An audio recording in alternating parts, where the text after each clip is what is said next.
Aconteceu. Simplesmente aconteceu. Sabe aquela notícia que a gente espera, que a gente anseia, mas que uma parte de nós quase não acredita que um dia vai chegar? Pois é, ela chegou. O Brasil acaba de entrar para a história, talvez da maneira mais vergonhosa para as nossas instituições, mas da forma mais esperançosa para o nosso povo. Alexandre de Moraes, o ministro da nossa Suprema Corte, foi oficialmente sancionado pelo governo dos Estados Unidos sob a Lei Magnitsky. Acabou a brincadeira. Acabou o tempo de se esconder atrás de uma toga para cometer o que muitos de nós consideramos abusos. A partir de hoje, para a maior democracia do mundo, ele não é mais um juiz supremo. Ele é oficialmente um violador de direitos humanos, um criminoso internacional. A pergunta que vale $1 milhão e que está ecoando em cada canto de Brasília é uma só. E o que acontece agora? Antes da gente aprofundar rapidinho, prazer, eu sou o Jonas Augusto e esse é o Orgulho Soberano. Se você é novo por aqui, já se inscreve no canal e se já é de casa, dá uma verificada para ver se o YouTube não tirou sua inscrição. Vamos ao que interessa. Vamos respirar fundo e tentar entender a dimensão do que acabou de acontecer. O documento que já está circulando e que a CNN confirmou foi emitido pela OFAC, que é a sigla em inglês para o Escritório de Controle de Ativos Estrangeiros. Para quem não conhece, a OFAC é uma agência ligada ao Departamento do Tesouro dos Estados Unidos e é ela o braço forte do governo americano para aplicar sanções econômicas e comerciais.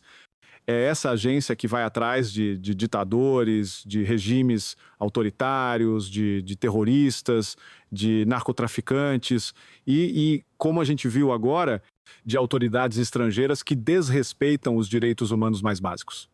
E lá, no meio de uma lista de nomes que envergonhariam qualquer nação, está agora, preto no branco, o nome de Alexandre de Moraes, com a designação GLOMAG, que é o código para Global Magnitsky. Eu quero que você entenda o que isso significa na prática, porque vai muito além de uma simples nota de repúdio. Ser sancionado pela Lei Magnitsky é, na prática, sofrer uma morte civil e financeira no cenário internacional. O comunicado do Tesouro americano é claríssimo. Primeiro, todos os bens e interesses que o Moraes tenha nos Estados Unidos ou que estejam sob controle de cidadãos americanos estão, a partir de agora, bloqueados. Imóveis, contas, investimentos, tudo congelado. Segundo, ele e qualquer entidade que ele controle estão proibidos de fazer qualquer tipo de transação que passe pelo sistema financeiro americano, o que na prática significa o mundo todo. Ele não pode mais ter um cartão de crédito da Visa ou da Mastercard, não pode ter uma conta no Google Pay ou na Apple, não pode nem pagar a Netflix, como ironizou Gustavo Gayer. Nenhum banco internacional sério vai querer fazer negócio com ele, sob o risco de sofrer sanções secundárias pesadíssimas. Ele virou um pária, um leproso financeiro. E por que isso aconteceu? A justificativa dada pelo secretário do Tesouro do EUA, Scott Bessent, é um soco na narrativa que a grande mídia e o STF tentaram construir nos últimos anos. O governo americano disse, com todas as letras, que o Moraes assumiu a responsabilidade de ser juiz e júri em uma caça às bruxas ilegal contra cidadãos e empresas americanas e brasileiras. Eles usaram a expressão caça às bruxas, a mesma que a direita brasileira usa há anos, e que era tratada como chororô de perdedor. O comunicado continua, dizendo que o Moraes é responsável por uma campanha opressiva de censura, detenções arbitrárias que violam os direitos humanos e processos politizados, inclusive contra o ex-presidente Jair Bolsonaro. É a validação vinda da maior potência do mundo de tudo aquilo que a gente vem denunciando. Não somos nós, os radicais, os antidemocráticos, que estamos dizendo. É o governo americano. Para mim, esse não é um momento de celebração pura e simples, como se o nosso time tivesse ganhado um campeonato. Eu sinto, como o Gustavo Gayer expressou, uma profunda vergonha. Vergonha pelo nosso país. Vergonha de saber que chegamos a um ponto em que um ministro da nossa mais alta corte é colocado na mesma prateleira de ditadores da Venezuela, da Rússia, da China. A Lei Magnitsky foi criada para punir os responsáveis pela morte de um advogado russo que denunciou a corrupção em seu país.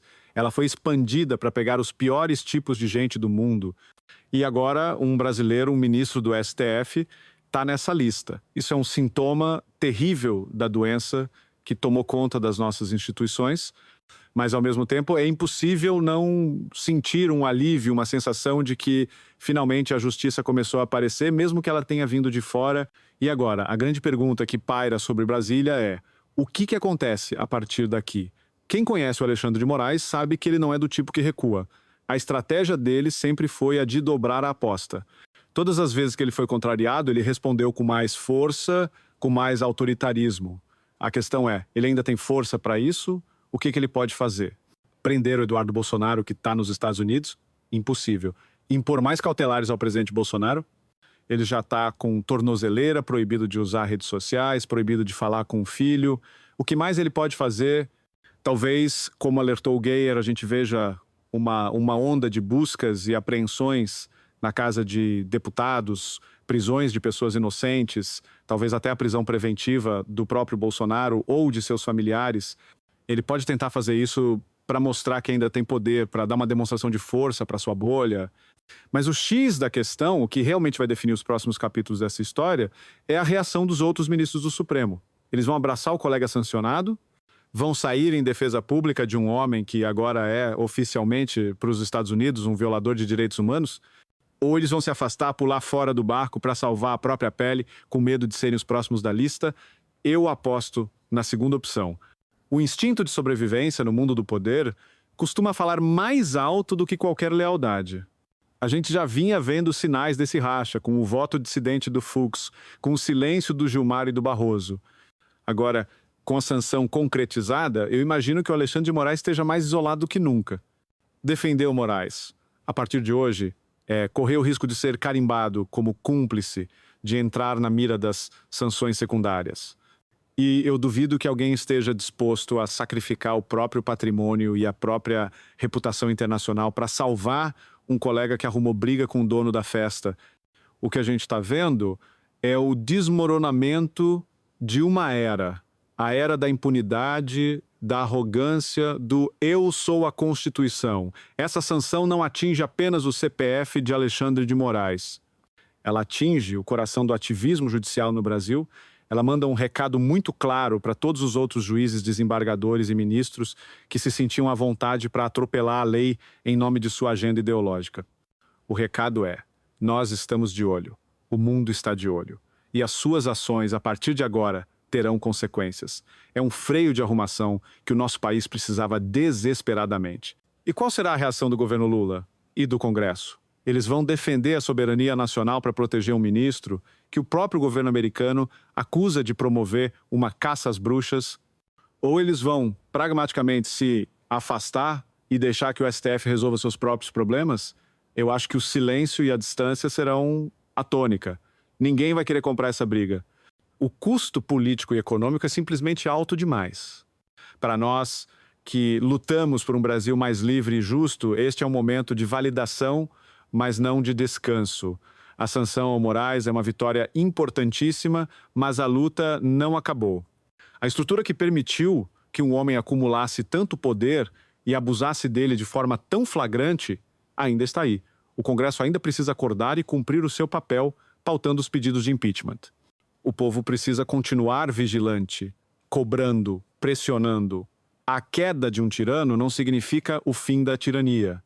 É preciso reconstruir as barreiras de proteção da nossa liberdade que foram sistematicamente demolidas nos últimos anos. A sanção é a marreta que quebrou o muro, mas agora nós precisamos fazer o trabalho de reconstrução. Esse é, sem dúvida, um dia histórico, um dia que vai ser lembrado por muito tempo. A justiça começou a ser feita e o homem que se achava acima de tudo e de todos foi colocado no seu devido lugar. Mas e agora? O que você acha que vai acontecer? Você acredita que os outros ministros vão abandonar o Moraes? Acredita que o impeachment dele agora é inevitável? Deixe seu comentário aqui embaixo, eu quero muito saber a sua opinião. Se você também sentiu que hoje a esperança venceu o medo, deixe o seu like, compartilhe este vídeo com o máximo de pessoas possível. O Brasil inteiro precisa saber que a casa caiu para a tirania. E se você ainda não faz parte do Orgulho Soberano, agora é a hora. Inscreva-se no canal e ative o sininho, porque os próximos dias serão decisivos e a gente vai acompanhar tudo de perto. Um grande abraço.